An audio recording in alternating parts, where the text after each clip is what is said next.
Oh, hello. My name is Mara, and welcome to Books Like Whoa.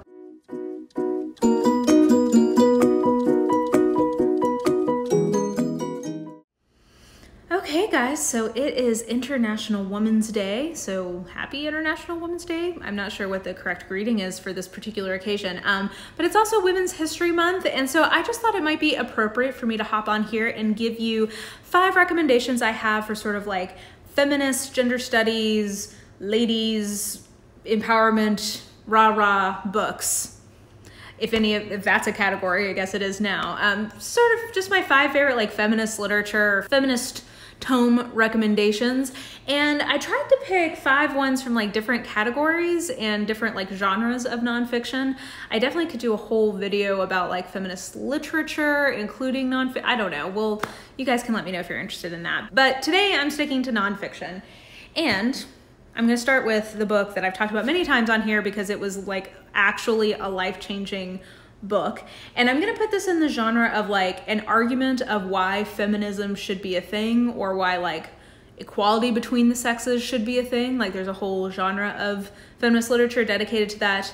This is an early one, and it's my favorite. It's called Are Women Human by Dorothy Sayers. You may also know Dorothy Sayers as the writer of the Lord Peter Wimsey mysteries. She was also a big Dante scholar, and she was one of the people behind the slogan, "My goodness, my Guinness," because she was in advertising. So she's a fascinating woman, and this teeny little book really did change my life because it made me realize that like, if I think that women are human, it means that I think that they are capable of all the highs and all the lows that men are. And like that is the definition of feminism in a lot of ways to me. I mean, like the dictionary definition is the political, social, and economic equality of the sexes. Like, yes, that is what feminism is. But to me, this like really drove it home for me as far as like, basically what we're saying is that women are people and deserve to be treated like full civil rights holders, just as men are. And then my next one is Trainwreck by Sady Doyle. Now I picked this as sort of like my feminist pop culture pick, which is something that I really love. I love pop cultural criticism in general. It's something I really enjoy reading, but I picked this one because it does kind of intercut with like history as well as the current moment. And it's basically like interrogating the idea of like, why are we so fascinated with like ruined women or women who like have made a spectacle of themselves? And I think that this manages to be really powerful, and its arguments are very historically grounded when reflecting on our present moment, which is something I really appreciate. It's very readable. I listened to some of this on audio and I thought that was enjoyable.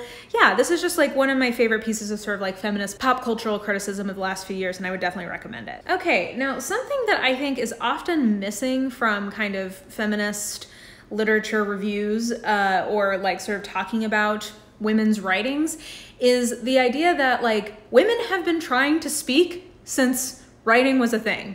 They were often thwarted, but some of their writings have snuck through. So I just grabbed this source book that I read in grad school as a part of my women's spirituality class called Women's Writings in the History of Christian Thought. So this is all like women writing philosophy, specifically like Christian philosophy. And I think that hearing from women in their own words throughout history is really important. And, you know, we can get into the whole like victors write the history books or whatever. And like basically men have been the victors since we settled down into agrarian communities. So like they have gotten to write a lot of history, but like there are women who wrote things down in the past, and like we should read them because they're really interesting, really insightful. Another one I could have picked for this, and oh, maybe I should have, was Julian of Norwich. Her writing is like amazing, and so like in terms of philosophy, it is fascinating. And her as writing as a woman and how she interacts with that is fascinating. I think actually in this book, there's probably a few excerpts from her, but her, Teresa of Avila, there's been women writing shit down for a long time. And like, I love all the new feminist writing stuff that's coming out and like the new gender theory and all that, but like, don't forget about the women who were like suffering under the patriarchy for thousands of years. They were trying to make themselves heard. And like, I think part of being a good feminist or being like somebody who is historically minded is listening to those voices and not just the ones kind of like from the last 100 years. Okay, and then a turn into the kind of more sciencey writing genre. Come As You Are by Emily Nagoski is so good and something that I have given as a gift to multiple friends. This is basically a book about female sexuality, and I think my like line I've said about this before is that if you are a woman or you are someone who has sex with women, you should read this because I think it does a really good job of sort of like untangling. There's a lot of sort of like psychobabble, I think, out there about female sexuality that I think can be sometimes not that helpful. And I think that she does a really great job of sort of like taking kind of the half-truths that we all sort of know about women's sexuality and actually grounding them in the original science. And because she is a sex educator on a college campus, she also has a very conversational tone, and one that I think is really approachable. She has a lot of really helpful metaphors in here that I think are designed to kind of like acknowledge how much shame women are made to feel about their sexuality while also trying to subvert that. Like, it's just real good. I would definitely recommend this, like I said, to any woman or anyone who has sex with women. And then finally, I thought I would just pick some like true blue history in kind of the history of gender roles and the study of that. And Davidoff and Hall's Family Fortunes is really like the book that kicked off a lot of that historical research project in terms of like social history and cultural history, trying to recreate like how gender roles evolved. This is specifically speaking to the British context. There's also a really good one by Betty de Burgh that I like that's speaking more to the American. Also, Margaret Bendroth has a good book on that. But this is just like kind of the text in a lot of ways. It's the text that people always kind of are referring back to when they're doing this kind of history.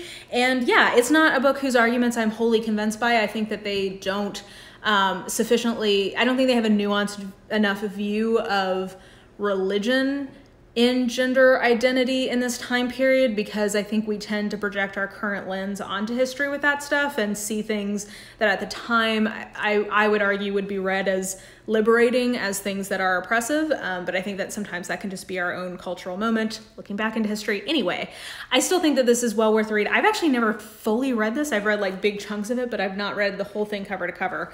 And I would like to do that because it's really interesting and really good. So if you're interested in sort of like the formation of gender roles in the modern world, basically, Family Fortunes, that's where you should go. Okay, so those are just 5 of my favorite books from a few different kind of nonfiction genres to celebrate International Women's Day, all about the ladies and kind of where we are in this world and where we've been in this world in history, just the sort of scope of the female human experience. I've had people like randomly in my comments before ask me if I'm a feminist, and like I guess I'm a little surprised that that's not clear, but like, just to put it out there, like, yes, I proudly identify as a feminist, because to me, that's basically just saying that, yes, as Dorothy Sayers said, women are human and women deserve to be treated as fully human in the eyes of the law, in the eyes of society. And yeah, I just feel like that's a pretty basic civil right. So I am happy to be counted among those who think that that's something that we should all be working towards. So this is my little celebration of International Women's Day, and I'm rambling at this point, so I guess I'll just let you guys go. Definitely let me know what maybe some of your favorite feminist nonfiction picks are, and you know, maybe if you're doing something special to celebrate International Women's Day, leave that too. So anyway, I hope you guys enjoyed this video. If you did, please like, subscribe, follow me on the social medias if you are so inclined. I have all that information listed in the description box below, and I think that will do it. I hope you guys are having a really lovely day, and I will just talk to you soon. Bye!